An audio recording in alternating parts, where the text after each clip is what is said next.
In the beginning, God created the heavens and the earth. Now the earth was formless and empty, darkness was over the surface of the deep, and the Spirit of God was hovering over the waters. And God said, "Let there be light," and there was light. God saw that the light was good, and he separated the light from the darkness. God called the light day, and the darkness he called night. And there was evening, and there was morning, the first day. And God said, "Let there be a vault between the waters to separate water from water." So God made the vault and separated the water under the vault from the water above it. And it was so. God called the vault sky. And there was evening, and there was morning, the second day. And God said, "Let the water under the sky be gathered to one place, and let dry ground appear."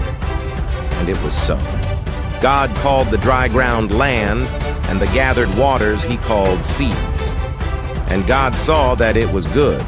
Then God said, "Let the land produce vegetation, seed-bearing plants and trees on the land that bear fruit with seed in it, according to their various kinds." And it was so. The land produced vegetation, plants bearing seed according to their kinds, and trees bearing fruit with seed in it according to their kinds. And God saw that it was good. And there was evening, and there was morning, the third day. And God said, "Let there be lights in the vault of the sky to separate the day from the night, and let them serve as signs to mark sacred times and days and years, and let them be lights in the vault of the sky to give light on the earth." And it was so. God made two great lights, the greater light to govern the day and the lesser light to govern the night. He also made the stars. God set them in the vault of the sky to give light on the earth, to govern the day and the night, and to separate light from darkness. And God saw that it was good. And there was evening, and there was morning, the fourth day.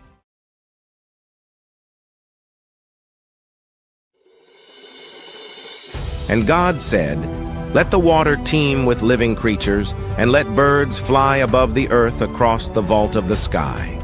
So God created the great creatures of the sea, and every living thing with which the water teems, and that moves about in it, according to their kinds, and every winged bird according to its kind.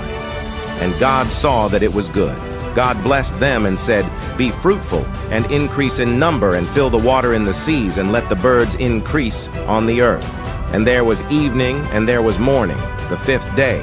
And God said, "Let the land produce living creatures according to their kinds, the livestock, the creatures that move along the ground, and the wild animals, each according to its kind." And it was so. God made the wild animals according to their kinds, the livestock according to their kinds, and all the creatures that move along the ground according to their kind. And God saw that it was good.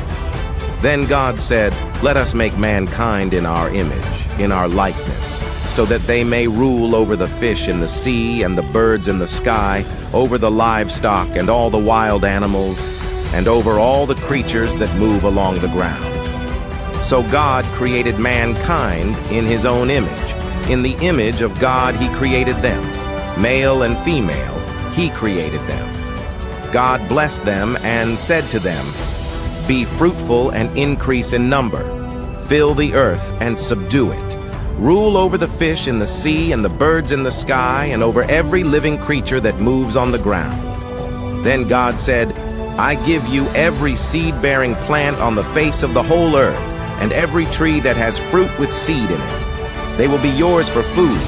And to all the beasts of the earth and all the birds in the sky and all the creatures that move along the ground, everything that has the breath of life in it, I give every green plant for food."